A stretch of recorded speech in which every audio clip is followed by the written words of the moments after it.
Hi friends, today I would like to discuss with you significant provisions of the Negotiable Instrument Act and one of the pivotal judgment of the Honorable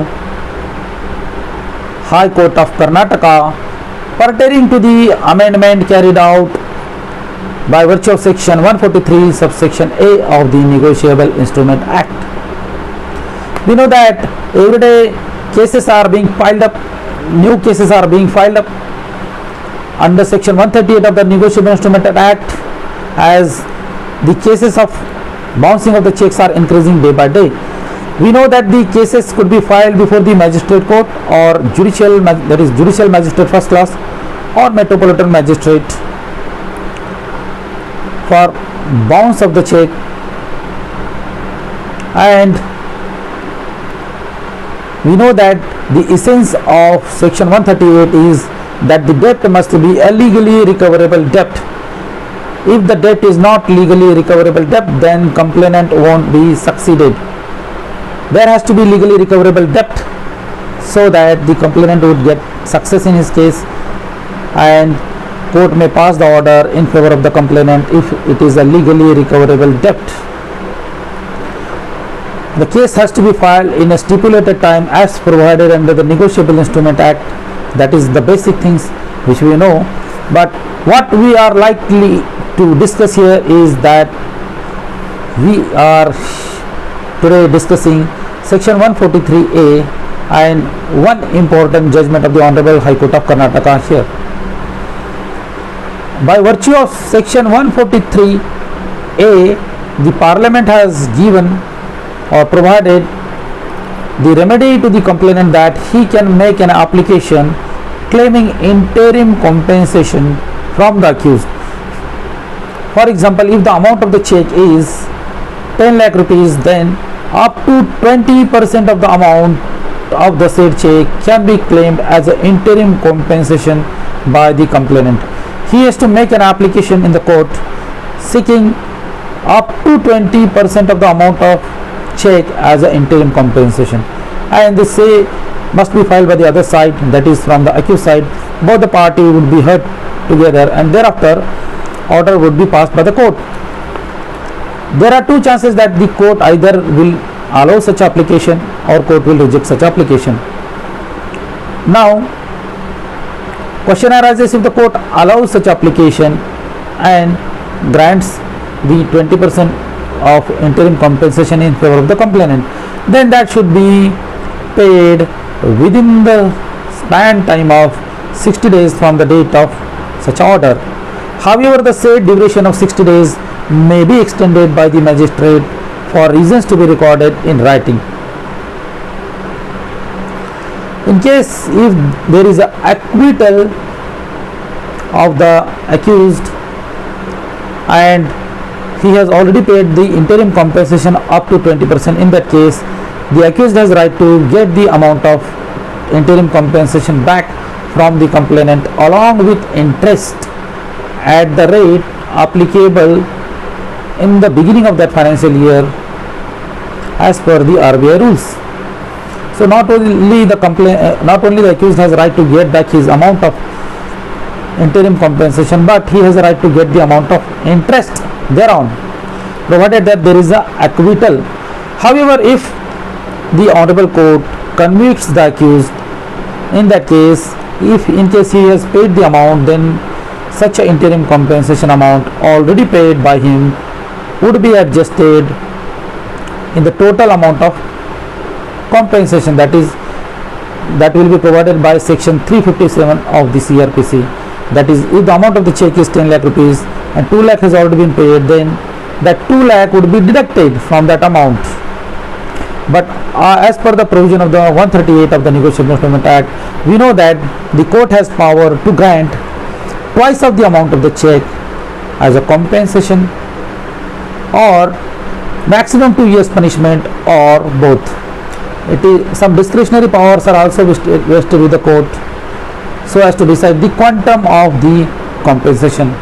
Not only the final compensation, but the this interim compensation, court has got the right to decide the quantum if the application is moved by the applicant that is complainant, seeking up to 20% of the compensation, then in that case court may decide the interim compensation. Court may grant 10% of the compensation as an interim compensation. Court may grant 15% of the compensation, or court may reject his application, because the word put by the parliament in the amendment, that is 143A 1 of the Negotiable Instrument Act, it says that court may direct the accused to pay or to deposit up to 20% of the amount to be paid to the complainant. Here the word may has been put in the statute, that is in the section 143A1 of the Negotiable Instrument Act. The word may has to be interpreted as a may, and it is directory in a nature, it is not mandatory in a nature. It is not compulsory, because the word may cannot be interpreted as shall. Had the parliament given the word shall, the court shall grant up to 20% of the compensation, then it could have been compulsory. Whereas in the instant case the word may has been used, therefore applying the principle of interpretation of statute, the word may means it is discretionary, it is directory in a nature, it is not mandatory, it is not compulsory. Therefore court may entertain such application, or court may not at all grant the interim compensation. It is up to the court. There is a judgment, landmark judgment of the Honorable High Court of Karnataka in the JCB Cargo and Freight Forwarder versus State. I am reading in the title of the judgment, JCB Cargo and Freight Forwarder versus State. This has been passed in criminal miscellaneous application 2663 of 2021. In this case, the Honorable Court said that the word may has to be interpreted in a directory manner. It is not mandatory in nature. Therefore, court may grant compensation, court may grant interim compensation, or court may not grant. So the may word cannot be interpreted like mandatory in nature, it is only directory in nature. This is the landmark judgment. Even the wording of the statute is very much clear. We have already gone through the subject interpretation of statute. Therefore, how the may word has to be interpreted by the judge. May has to be interpreted in a directory way. Whenever there is a word may, then court may grant it or may not grant it. There is no compulsion on the part of the court to grant such an interim compensation. Therefore, the conclusion is that granting interim compensation is not mandatory in nature. Court may or may not grant it. Apart from that, I would like to also discuss another judgment of the Honorable Supreme Court of India pertaining to this section, that is Amendment 143A of the Negotiable Instrument Act. That judgment is delivered in SLP, Special Petition 2872 of 2022. SLP 2872 of 2022. Noor Muhammad versus Khurram Pasha. In this judgment, the Honorable Supreme Court of India said that question of law arose whether the right of conducting cross-examination of the accused gets forfeited or denied on the ground that he failed to pay the interim compensation as directed by the court. Means, if accused failed to pay interim compensation, that is up to 20% granted by the court, ordered by the court, in such a cases whether his right to conduct the cross-examination of the complainant, whether such a right of cross-examination can be denied or can be taken away. The answer to this question of law is no, absolutely no, because Right to conduct the cross examination is the inherent right, basic right in a trial. The purpose of the conducting cross examination to check the veracity, to bring the truth, to bring the reality. Therefore, this right to conduct the cross examination by his advocate cannot be denied, irrespective of the fact whether the accused paid the interim compensation or not. That will not affect this. Therefore, what has been laid down by the Honorable Supreme Court in this case, that even if the accused does not pay interim compensation as directed by the magistrate court, then he has a right to conduct the cross examination, and the said right of cross examination cannot be taken away, cannot be denied to him. Here you have heard me. I am also thankful to you that you are listening to me. I will be sharing you many judgments, and on many topics I would like to deliver the lectures. Hope that you will be my audience in future. Thanks. Hi friends, today I would like to discuss with you important and significant provisions of the Negotiable Instrument Act and recently landmark judgment delivered by the Honorable Supreme Court of India as well as some high courts of India. We know that section 138 of the Negotiable Instrument Act is very famous because every day innumerous of commercial transactions are taking place. Every day the cases are being filed up before the Metropolitan Magistrate Court owing to the reason that the checks issued by the parties are being bounced. Therefore, once the check bounced due to many of the reasons like insufficient amount in the account or stop payment or whatever reasons, for such a bouncing of the case, the complainant has got a right and he has got the remedy to file a case before the magistrate court or judicial magistrate first class. That is, this remedy is provided under section 138 of the Negotiable Instrument Act. The core, the very important thing pertaining to section 138 of the cases is that the complainant should be able to recover the debt. The debt must be legally recoverable debt. Then and then the complainant would be able to recover it from the accused, and there are chances that the complainant may win the case and he may recover the amount of the said check. Therefore, the amount stated in the check must be a legally recoverable debt. If it is not a legally recoverable debt, then the court cannot pass orders and complainant will not get success in the matter. For example, if I have received a material of rupees 10 lakhs from you on credit basis, and to discharge my liability I have issued a check to the seller, and because of any of the reasons the said check got bounced. In that case, the seller in whose favor I have issued the check has a right to file a case against me, and in that case it can be called that the said debt is a legally recoverable debt, as there was a business transaction between me and the seller of the goods.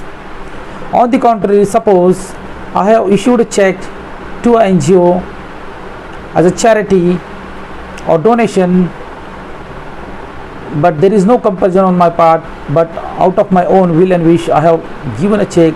In case if such a check gets bounced, in that case there is no legal liability or duty on my parts. Therefore, this debt cannot be called as a legally recoverable debt. In case if the person in whose favor the said check has been issued, if he goes to the court, he will not get succeeded, because this is not a legally recoverable debt. That is the soul of this section 138. This is very basic things. The complainant should be filed in a stipulated period as provided under the law, that we know. However, especially today we are going to discuss here the amendment carried out by virtue of adding section 143A by the Parliament. The Parliament by section 143A of the Negotiable Instrument Act has provided the remedy that the complainant can make an application to the court and he can seek up to 20% of the amount of the check as an interim compensation from the accused. So question arises before us whether a court can grant such a interim compensation suo motu. Suo motu means without there being any application filed by the complainant. The answer to this question is that suo motu cannot grant such a compensation or interim compensation. Therefore, there must be an application forwarded or filed by the complainant seeking up to 20% of the compensation from the accused, and the both party would be heard by the honorable court, and thereafter the order would be passed. Once such a order is passed by the court, in that case the said amount has to be paid by the accused within the span of 60 days from the date of order. However, the said duration of 60 days may be extended up to 30 days, that is further 30 days, provided that the judge who passes the order records the reasoning in his order for such a further delay of 30 days. What would happen if the accused get acquitted? In such a cases, the amount so paid by the accused as an interim compensation, he has a right to recover it from the complainant along with interest at the rate prevailing in the financial year, that is beginning of the financial year, as per the RBI rules. Not only the accused has the right to get the amount of interim compensation back, but apart from that he will also be able to get the interest thereto as per the rates applicable in the financial year. In case if the accused get convicted, it means complainant succeeded. In that case, the amount so paid by the accused, that is interim compensation, would be adjusted towards the final amount of the fine. For example, if the amount of the check is 10 lakh rupees, in that case if the interim compensation was awarded was 2 lakh rupees, then such a 2 lakh earlier paid as an interim compensation would be deducted from the final amount. But as per the provision of this 138 of the Negotiable Instrument Act, the court has power to grant twice of the amount of the check, or 2 years maximum punishment, or both.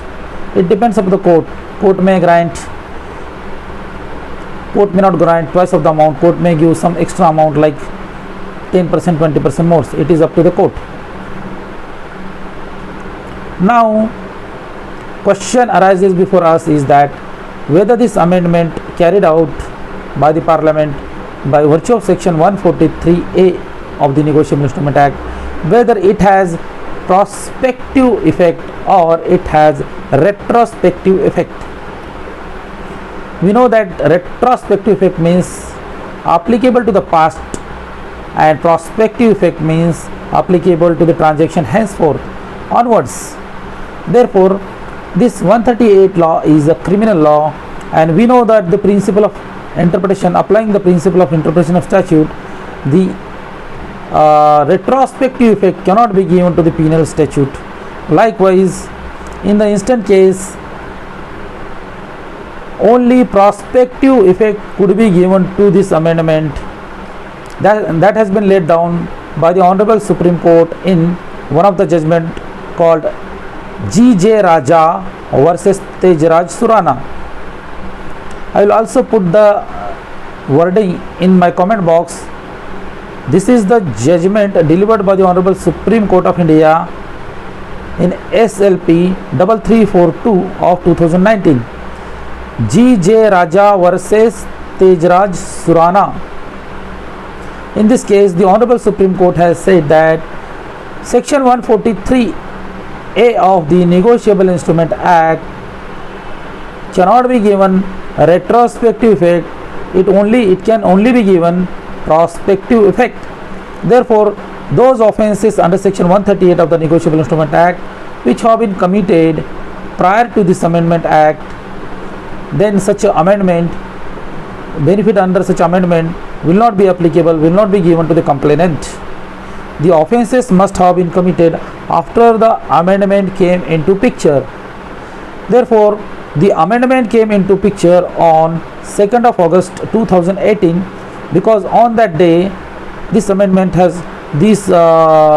assent to the said proposal has been obtained from the President of India. Therefore, this amendment under section 143A are applicable onwards 2nd August 2018. Therefore, before all such offences which have been committed prior to that, this amendment is not applicable at all, because retrospective effect cannot be given to this amendment.